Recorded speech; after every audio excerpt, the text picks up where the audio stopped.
Of all the alien races we meet in the Mass Effect universe, the story of the Rachni is one of the most mysterious and interesting. In this video, we're going to explore some misconceptions about the telepathic bug-like beings who almost went completely extinct over 1,000 years before the events of Mass Effect 1. So buckle up, grab some iced coffee, and let's explore the world of the Rachni. The home world of the Rachni, called Suen, is tidally locked, meaning the same face of the planet remains locked to the star it revolves around. This left one half of Suen perpetually draped in icy darkness, while the other side of the planet had constant blistering sunlight. But regardless of where you were on the planet, the surface of Suen was a harsh place for organic life. Luckily, an abundance of subterranean water gave the Rachni an environment to thrive underground. As Rachni society developed, they eventually learned to build structures on the surface that mitigated its harsh effects, allowing them to expand their civilization to the surface of Suen as well. It was this process of technological advancement which also allowed the Rachni to develop their first spaceships. The Rachni took to the stars, visiting and harvesting resources from other planets in their home system, such as Kashaptu and Damkiana. These names, man. Kashaptu in particular was integral to Rachni technological development, owing to rich deposits of element zero discovered in the so-called Howling Gulf along the planet's equator. For many centuries, the Rachni thrived in isolation from the rest of the galaxy. First contact was made by the Solarians in around 1 CE, when a team of Solarian engineers discovered a mass relay that connected to the Rachni home system of MASKIM.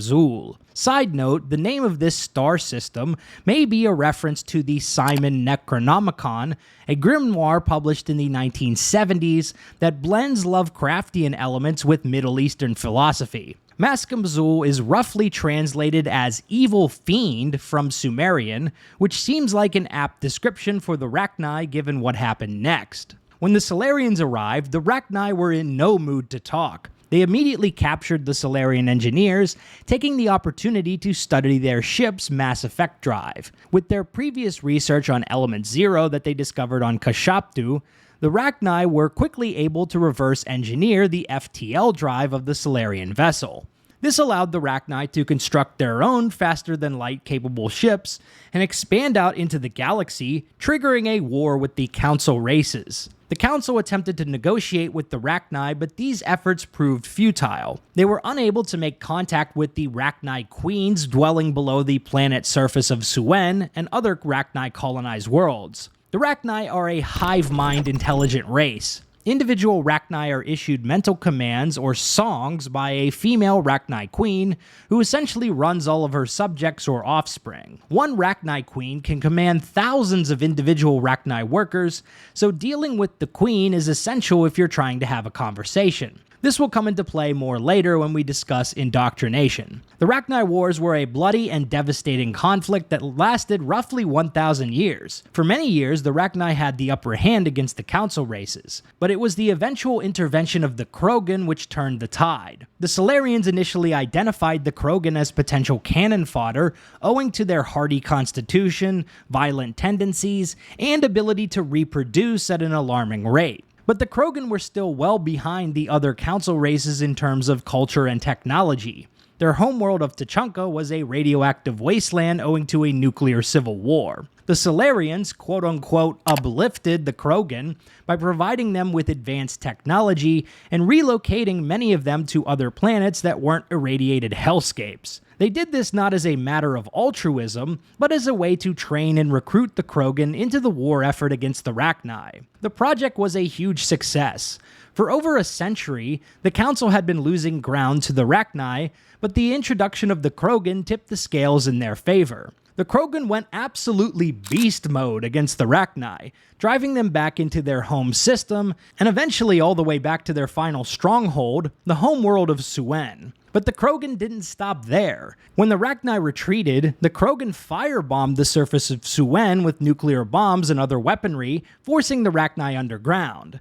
The Krogan followed them into the tunnels of Suen, planting numerous tactical nukes in the layers of the Rachni Queens, detonating them and all but wiping them out. After the war, the council constructed a statue of the Krogan on the Citadel and set up a listening post in the Rachni home system just in case any Rachni were to re-emerge. But there was nothing but silence for the next 1,000 years.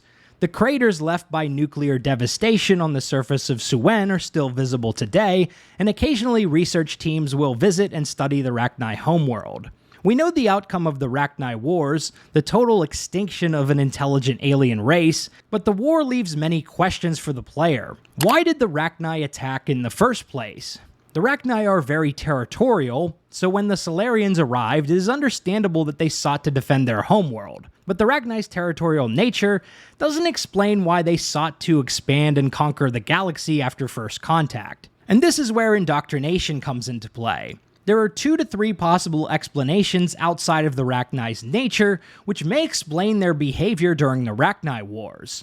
In Mass Effect 1, when we visit Noveria, we learn that a Rachni queen egg was recently discovered in cryogenic suspension on an abandoned ship. The Binary Helix Corporation hatched the egg and started breeding a Rachni army within their Peak 15 research station. At the end of the quest, Commander Shepard is able to speak to the Rachni Queen via an Asari surrogate. The Queen suggests that the Rachni may have been mind-controlled by another being who spoke to the Rachni in sounds the color of oily shadows.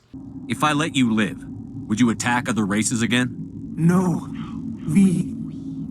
I do not know what happened in the war. We only heard discordance, songs the color of oily shadows. We would seek a hidden place to teach our children harmony. If they understand, perhaps we would return.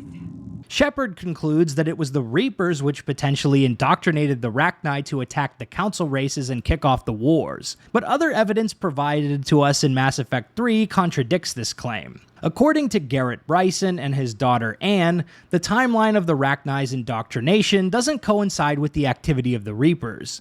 The Rachni Wars ended over 1,000 years before the return of the Reapers in the 2180s, so it's unlikely the Reapers were involved in this conflict. We know that the Reapers can quickly create shock troops by harvesting existing organic races, so why would they involve themselves in organic conflicts unless they were actively back in the game, so to speak? But the Reapers were not the only ones trying to indoctrinate and control other races. Speaking to Javik in Mass Effect 3, we learn how the Protheans attempted to train the Rachni as shock troops in their own conflicts, but the Rachni eventually turned against the Protheans, forcing them to destroy hundreds of planets in an attempt to put them down. Yet again, the Prothean control of the Rachni doesn't line up with the Rachni Wars, because the Protheans were not even alive at that point, save for heavily modified collectors and Javik himself, who was chilling in a stasis pod on Eden Prime. And this is where the Leviathans come into play. The Leviathans are a mysterious ancient nautical race of beings who created the Reapers millions of years ago. A unique property of the Leviathans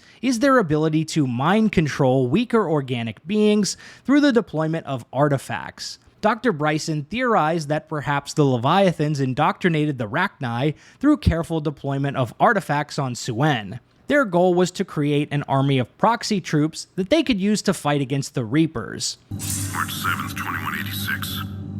I'm looking at the Rachni. Their movements during the Rachni Wars suggest alien influence. But the timing is wrong, and Rachni weren't implanted with Reaper tech. What if Leviathan was preparing the Rachni to fight the Reapers? What do you think, Edie?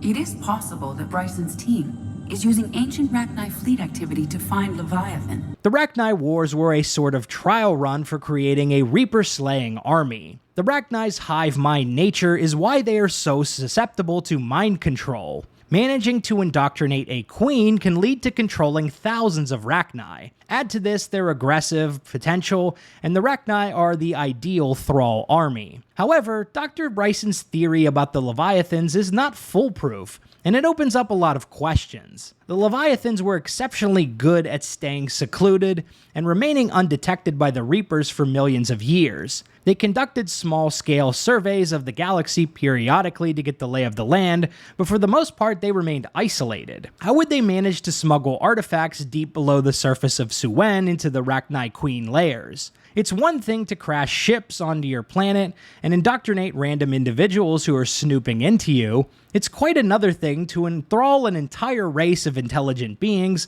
and make them go to war with the galaxy. For many years, I've accepted Leviathan's indoctrination of the Rachni as established canon, but lately I'm becoming a bit more skeptical. For starters, it's never 100% confirmed in-game that the Rachni were indoctrinated by the Leviathans. Bryson's research hints at this possibility, but he died before he was able to definitively prove it. Commander Shepard speaks to a Leviathan at the end of the DLC, but the Leviathans never claim responsibility for the Rachni during this conversation. Even the testimony of the Rachni Queen herself is not 100% clear, since she herself was a frozen egg during the wars, so it's not like she's speaking from first-hand experience. At the end of the Mass Effect trilogy, the truth about the Rachni Wars still evades us. All we have are theories and speculation to go off of. Were the Rachni indoctrinated by the Reapers or the Leviathans? Or were they warlike by nature, seizing the opportunity to conquer more territory after discovering there were other planets outside their home system? I'm most inclined to believe Dr. Bryson's theory about the Leviathans, but we'll likely never know the whole truth. The ultimate fate of the Rachni is left in the hands of Commander Shepard. If you spare the Rachni Queen in Mass Effect 1, and again in Mass Effect 3, the Rachni will rebuild their population. We don't have clarity on exactly what form this will take, outside of a unique end slide in the extended cut ending of Mass Effect 3. If Commander Shepard spared the original Rachni Queen twice, and sabotaged the genophage cure, the Rachni will end up colonizing the Krogan homeworld of Tuchanka. Perhaps a bit of karma for the race that destroyed them 1,000 years ago. If you don't sabotage the cure, however, we don't know where the Rachni end up. Perhaps they'll return to their homeworld of Suen, though it was completely ravaged during the war, so maybe it won't serve as a viable homeworld in the future. Only time will tell where the story of the Rachni goes next. BioWare is currently working on a Mass Effect sequel, and I hope the Rachni will return in that story. So there you have it. The Mass Effect trilogy poses more questions than answers about the Rachni. What do you think caused the Rachni Wars? Let me know in the comments below. If you liked this video, be sure to subscribe to Big Dan Gaming for more Mass Effect and RPG videos. Big shout out to all the channel members for supporting my content. Until next time, this has been Big Dan. I should go.